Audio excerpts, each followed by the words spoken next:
اب ہر ضلع میں ہم ایک کنویننگ کمیٹی عارضی بنائیں گے مہینے کے لیے یا ٹھیک ہے، 6 ہفتے یعنی کے یہ پورے پاکستان لیول پہ بات جی کر جی رہے جی ہیں؟ ایک ساتھ ہی پورے ابھی پاکستان، یہاں سے ہوں میں یہ عاشورہ کے بعد میں لاہور جاؤں گا، ٹھیک ہے، تو وہاں والا دفتر کی جگہ دیکھ رہے ہیں وہ فوری طور پہ پنجاب کا وہاں بنائیں گے۔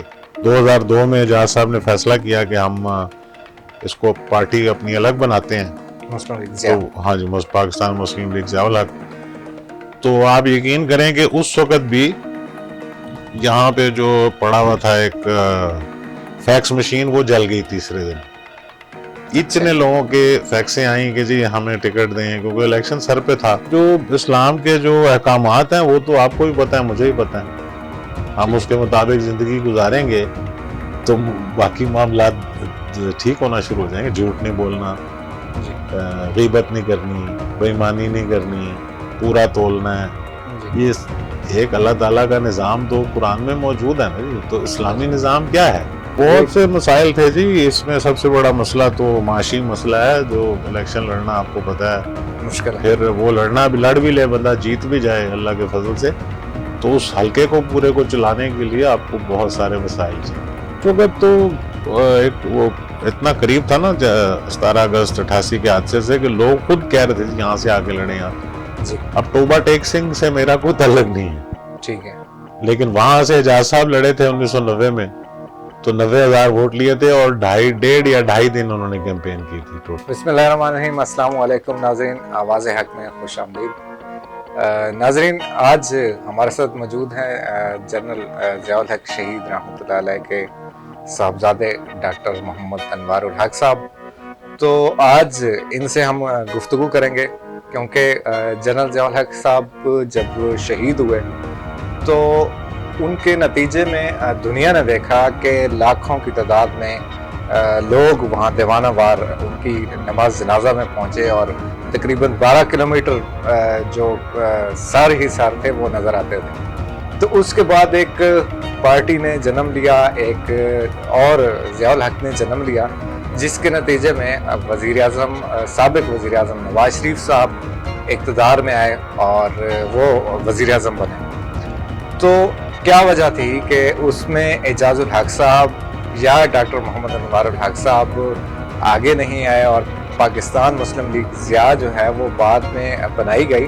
تو پہلے پاکستان مسلم لیگ نون کی انہوں نے سرپرستی کی، اور اس وجہ سے 3 بار وزیر اعظم نواز شریف صاحب اقتدار میں آئے۔ تو آج ان کے اوپر بھی گفتگو کریں گے۔ اور دوسرا یہ ہے کہ جب جنرل ضیاء الحق شہید نے مارشاء اللہ نافذ کیا تھا، تو اس وقت 4 جولائی 1977 کو ڈاکٹر محمد انوار الحق صاحب گھر پر تھے۔ تو وہ جنرل صاحب کی ساری جو ڈیٹیل وغیرہ ہوگی، جب کس طرح مارشاء اللہ لگایا گیا تھا، ان کو پتہ تھا نہیں پتہ تھا، تو بہت سارے سوالات ہیں، اور آج ان کے ساتھ گپ شپ بھی ہوگی۔ تو بہت شکریہ ڈاکٹر صاحب، آپ نے وقت دیا۔ جی بہت شکریہ آپ کا بھی کہ سب آپ سے نے پہلے مجھے بلایا۔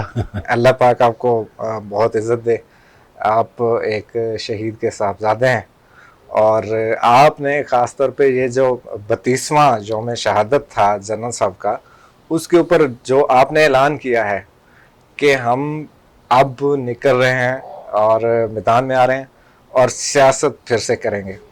جنرل ضیاء الحق شہید کا جو ایک نظریہ تھا، جو ان کی فکر تھی، اس کے آج بھی لاکھوں کروڑوں لوگ فالورز ہیں، وہ چاہتے ہیں کہ آپ لوگ باہر آئیں۔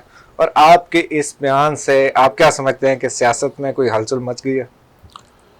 ہلچل تو پتہ نہیں ابھی فوری مچی ہے کہ نہیں مچی، لیکن ہم تو اپنا کام شروع کریں نا، کیونکہ کافی عرصے سے یہ پچھلے سال بھی اس پہ کافی ڈیٹیل ڈسکشن ہوئی، تو پھر اعجاز صاحب نے وہ قدم نہیں اٹھایا، تو اب اس دفعہ بھی سب کا بڑا پرزور اصرار تھا کہ جی آپ اب اس کو اور مزید ڈیلے نہ کریں، کیونکہ ایک ڈھانچہ موجود ہے، چاہنے والے ہیں جنرل صاحب کے ان سے، لیکن ہمارا رابطہ اس طرح سے نہیں ہے جی، کیونکہ جس طرح آپ نے بتایا شروع میں جب سیاست میں ہم آئے تو ہم ضیاء الحق شہید فاؤنڈیشن بنائی تھی ہم نے فلاحی کاموں کے لیے، میری والدہ اس کی سرپرست تھیں، ان کا بھی یہی خیال تھا کیونکہ سیاست میں تو ہم فوری نہیں آئے، تو وہ ہم نے صرف اعلان کیا تھا تو لوگوں نے ہر جگہ 90% जगहों पे लोगों ने खुद ही बना ली। नहीं, आपने देखा था कि जनरल ज़ियाउल हक शहीद के जो नमाज जनाजा में दीवाना वार लोग आए, जी जी, पूरा एक यानी कोई महीना सोच नहीं सकता था। मैं हमने आज यहाँ पर एक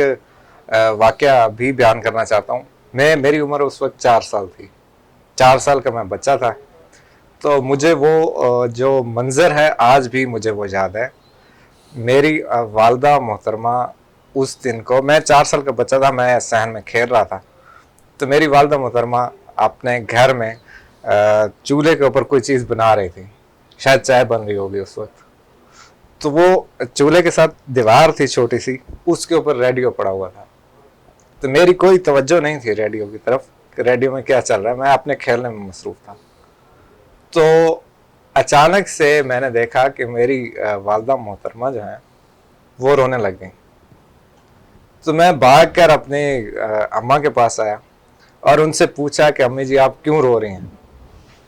तो मुझे नहीं पता था कि क्या मसला हुआ, इनसे तो कोई किसी ने लड़ाई नहीं की, किसी ने झगड़ा नहीं किया, ये तो बिल्कुल अकेली बैठी हुई थी, तो अचानक से रोना क्यों शुरू हो गए। तो उन्होंने मुझे बताया कि मैं जानता था जनरल ज़िया साहब का, मैंने नाम सुना हुआ था कि वो सदर हैं। तो उन्होंने बताया कि सदर ज़िया जो हैं वो शहीद हो गए, उनका प्यारा गिर गया। इसी तरह का रिएक्शन था। तो ये मेरे घर का वाकया, और इस तरह मैंने बहुत सारे लोगों से सुना है कि जिस तरह लोग समझ रहे थे कि आज पाकिस्तान जो है वो यतीम हो गया। सदर ज़िया साहब से इतना दीवाना वार लोग उनसे प्यार करते थे, तो क्या वजह थी, आप सियासत में क्यों नहीं आए, आपको रोका गया था, प्रेशर था, क्या मसला था? असल में हमारी तो ट्रेनिंग इस हिसाब से नहीं हुई थी, ना जनरल साहब का ऐसा कोई इरादा था, वरना हम में से किसी एक को साथ रखते। तो कभी ऐसी कोई बात हम कोई कर भी दे, सुनते थे, वो बात सुनते थे जब आप कोई बात करें, मशवरा दें।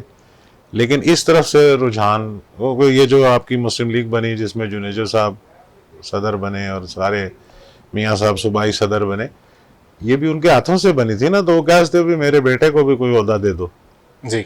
तो मैंने तो अपनी तालीम मुकम्मल की, यहाँ हाउस जॉब की होली फैमिली में, फिर 1 साल एक काम किया, फिर सऊदी अरब चला गया, वहाँ 1.5 साल काम किया। फिर उसके बाद मैं आया हुआ था यहाँ पाकिस्तान, छुट्टियाँ थीं और मैंने आगे लंदन जाना था पार्ट 1 FCPS के लिए।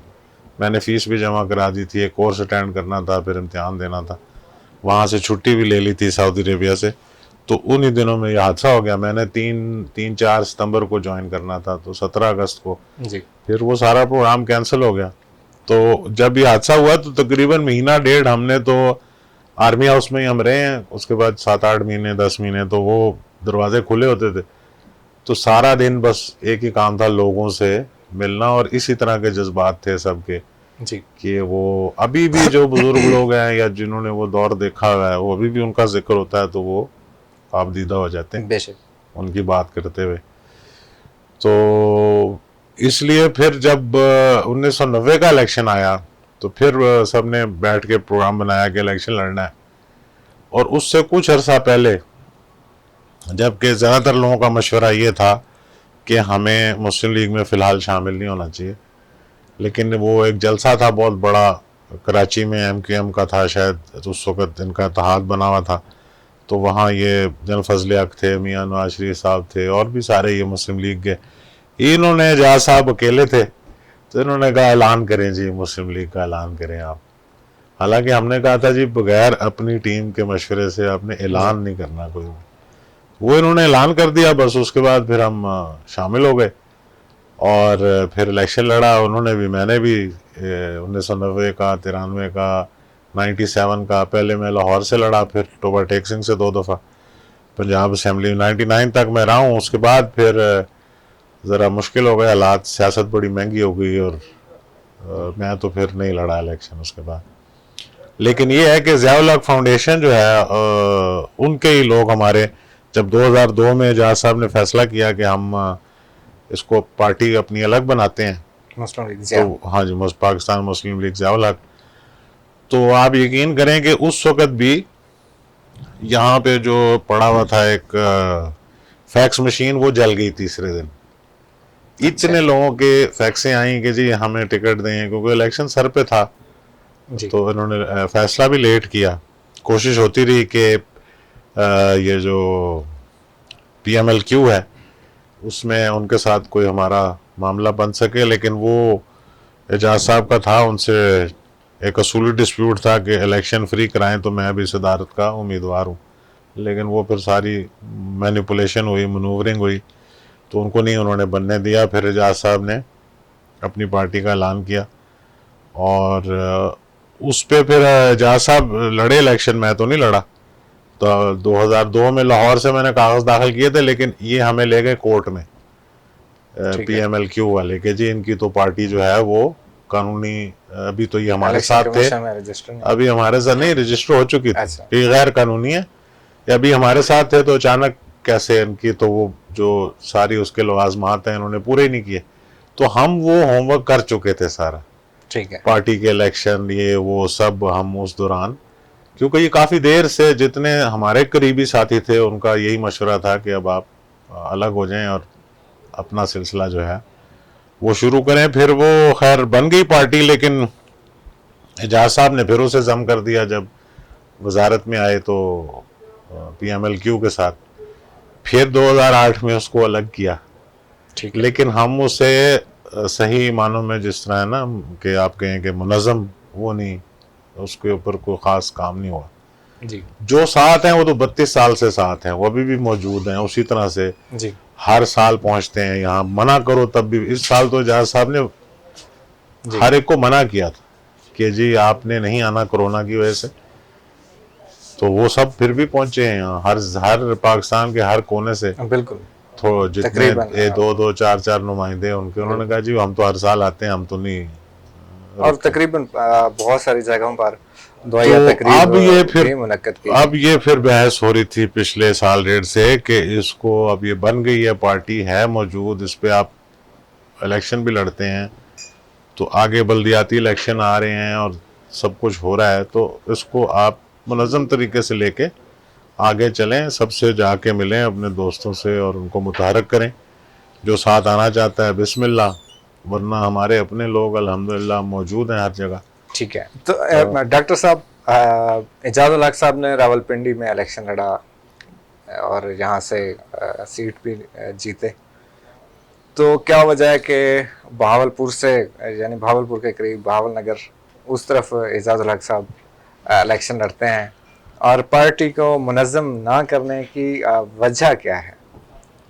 ایک بریک کا کہہ رہے ہیں، تو بریک پر جاتے ہیں، بریک کے بعد دوبارہ واپس آتے ہیں۔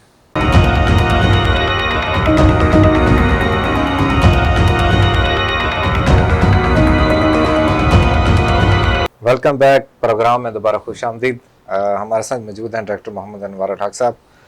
ڈاکٹر صاحب، ابھی آپ نے، یعنی جس طرح ہم نے برسی میں دیکھا وہاں پر، تو آپ نے اعلان کیا تھا کہ ہم پارٹی کو پھر سے منظم کریں گے، تو ابھی کیا ارادہ ہے آپ کا؟ پاکستان مسلم لیگ ضیاء جو ہے ایک بہت بڑا نظریہ ہے، جنرل ضیاء الحق صاحب سے بہت لوگ آج بھی پیار کرتے ہیں اسی طرح، تو ابھی کیا کرنے جا رہے ہیں آپ؟ ابھی ہمارے جیسے میں نے آپ کو کہا کہ ایک سٹرکچر موجود ہے، ہر ضلع میں لوگ بیٹھے ہوئے ہیں اور ان سے ہمارا مستقل رابطہ بھی ہے، رابطہ نہیں کٹا، ٹھیک ہے، ہر وقت رابطے میں رہتے ہیں، بات چیت ہوتی رہتی ہے۔ ابھی وہ سب آئے تھے، ان سے میں نے پوری ڈسکشن کی ہے، تو انہوں نے کہا جی ہم تیار ہیں، اب ہر ضلع میں ہم ایک کنویننگ کمیٹی عارضی بنائیں گے مہینے کے لیے یا ٹھیک ہے، 6 ہفتے، یعنی یہ پورے پاکستان لیول پہ بات کر رہے ہیں؟ جی ایک ساتھ ہی ابھی یہاں سے ہوں میں، یہ عاشورہ کے بعد میں لاہور جاؤں گا، ٹھیک ہے، تو وہاں والا دفتر کی جگہ دیکھ رہے ہیں وہ فوری طور پہ، پنجاب کا وہاں بنائیں گے، ٹھیک ہے، پھر سب کو کچھ کو وہاں بلائیں گے، باقی کچھ جگہ پہ ہم خود جائیں گے، جا کے وہیں ملاقاتیں کریں گے۔ ٹھیک ہے، تو اس طرح سے ہر ضلع میں ایک کنویننگ کمیٹی بنا کے ان کو ایک ٹارگٹ دیں گے، 6 ہفتے کا، 2 مہینے کا کہ جی اس میں آپ اپنی پارٹی منظم کریں، اور پھر ہمیں جب جہاں بلاتے جائیں گے ہم جاتے جائیں گے، ٹھیک ہے، وہاں سے پھر جا کے کچھ نام تو ہیں جن سے ملنا ہے، وہاں جا کے کچھ وہ بتائیں گے ہمیں کہ جی یہ معززین ہیں ہمارے علاقے کے، ان سے ملیں، بات چیت کریں، پھر اسی طرح لوگ ساتھ شامل ہوتے ہیں۔ تو جو جنرل ضیاء الحق صاحب نے پاکستان میں 11 سال ان کی حکومت رہی، انہوں نے بہت سارے اسلامی شقیں پاکستان میں ڈالیں، اور آخری دنوں میں، یعنی 8 ماہ پہلے شہادت سے कहते हैं मुफ्ती फ़कीर पता नहीं कौन थे, एक वली उल्लाह थे, कोई अल्लाह के नेक इंसान, तो उनको ख्वाब भी आया था और उन्होंने कहा था कि नफाज इस्लाम के लिए जल्दी करें, यानी ज़ियाउल हक साहब को बोलें। तो उन्होंने जनरल साहब को भी ये पैगाम दिया था। तो जनरल साहब भी चाहते थे कि मैं इस्लामी कानून जो है वो नाफिज कर दूं, लेकिन वो कुदरत ने उनको मौका नहीं दिया। तो जब आप अल्लाह आपको इक़्तिदार दे, आपकी पार्टी को, आपकी जो जद्दोजहद है, साफ ज़ाहिर है एक इस्लामी रियासत है पाकिस्तान, इस्लामी फ़लाही रियासत है, तो इसके ऊपर आप क्या कहते हैं कि जब आपकी पार्टी इक़्तिदार में आती है तो ये रवायती सियासत करेगी जिस तरह एक आ रही है, या आप क्या चेंज लाएंगे इसमें?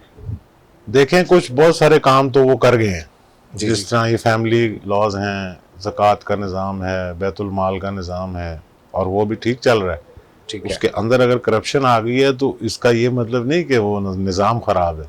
ठीक है, ठीक है ना जी, वो बेतहाशा पैसा उसका डाइवर्ट होता रहा बैतुल माल का मुख्तलिफ प्रोजेक्ट्स में, जो उसका मकसद था उस पर सिर्फ खर्च नहीं हुआ। अभी भी ये जो बेनज़ीर इनकम सपोर्ट प्रोग्राम है, और अब उसको इन्होंने नाम बदल दिया या जो भी किया, ये पैसा बैतुल माल से ही आ रहा है।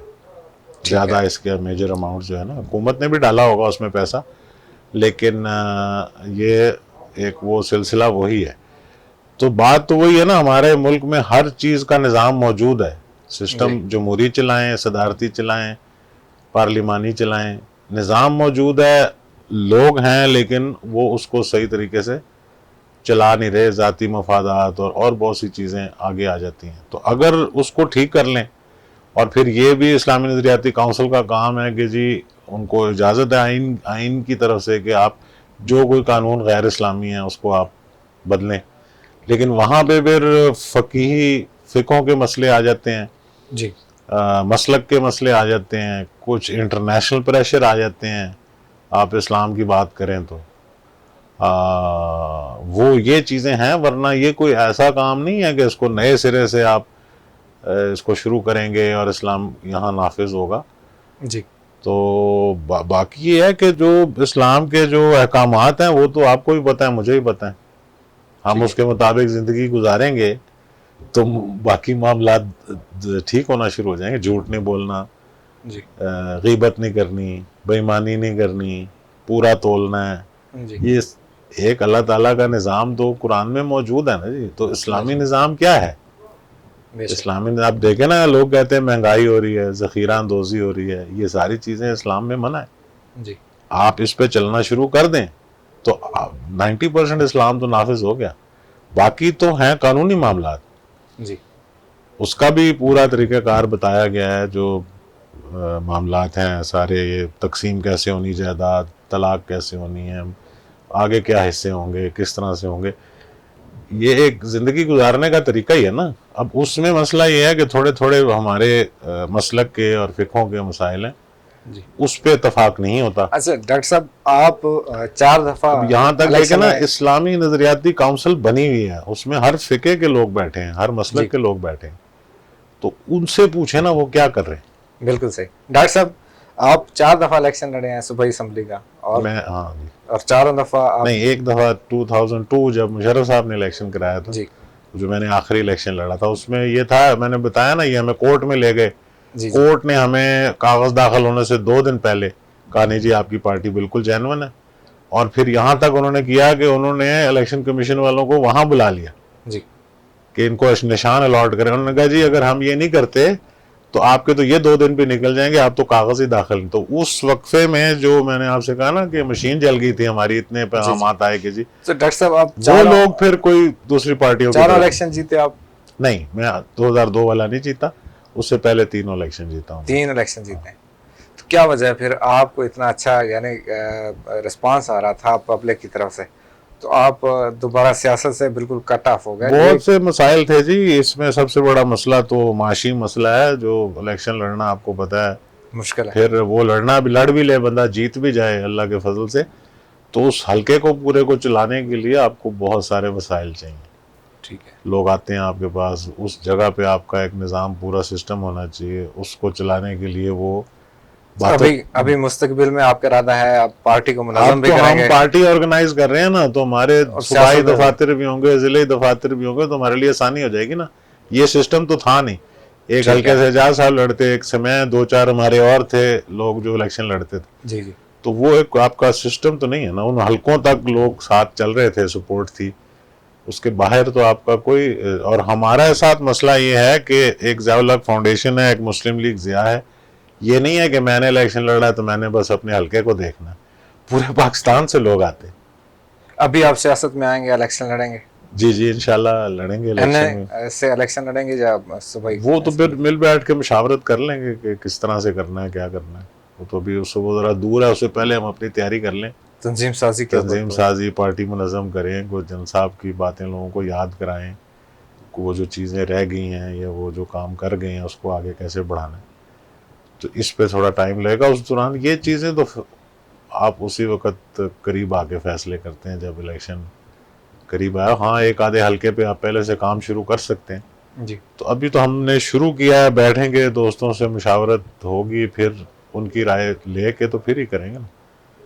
हमारा देखें ना, हम तो इंडिया से माइग्रेट होकर जनरल साहब आए थे, हम क्लेम नहीं कर सकते कि हमारा कोई आबाई गांव है या आबाई हल्का है या आबाई जिला है, पूरा पाकिस्तान आपका ठीक है ना। तो जो वो उस तरह से कोई नहीं है कि जी अब हाँ पिंडी पे है कि एजाज साहब जनरल साहब यहाँ रहे हैं 12-13 साल, उससे पहले आप रहे जहाँ हैं बैठे हैं ये जिस घर, में, हाँ यहाँ आपकी इस घर पैदाइश में वो इधर की रहे, है, इस घर में जनरल तो साहब आपका रहे हैं। भाई घर तो मेरे ख्याल में हाँ, पिंडी ये हो गया। पिंडी का बनता है कि यहाँ बिल्कुल। से अगर लड़ें तो ये इस पे है थोड़ा सा कि उन्होंने बहुत अरसा गुजारा यहाँ, और पिंडी के लोगों की और उनकी खिदमत भी बड़ी की जनरल साहब जो हो सकता था। जी तो यहाँ से इसको कह सकते हैं पिंडी, हाँ।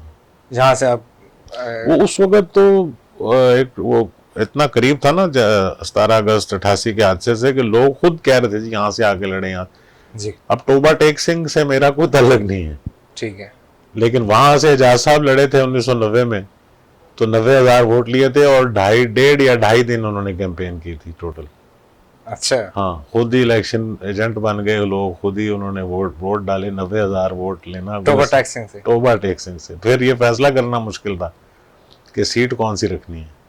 तो अभी वहाँ आप दोबारा जाते मैं हैं लड़ा तो- हूँ ना उसके बाद 2 दफा, अच्छा। 99 तक तो हमारा वहाँ पे रहा है सिलसिला, तो उन लोगों से बराबर राब्ते में है अभी राब्ता है, लेकिन अब जाहिर है वहाँ नए लोग आ गए हैं और इत्तेहाद बन गए हैं, मतलब लोग MP MNA तो अभी हैं ना वहाँ पे लोग, तो वो अब किसी तरीके से कोई सिस्टम बनेगा तो फिर आगे चलेगा।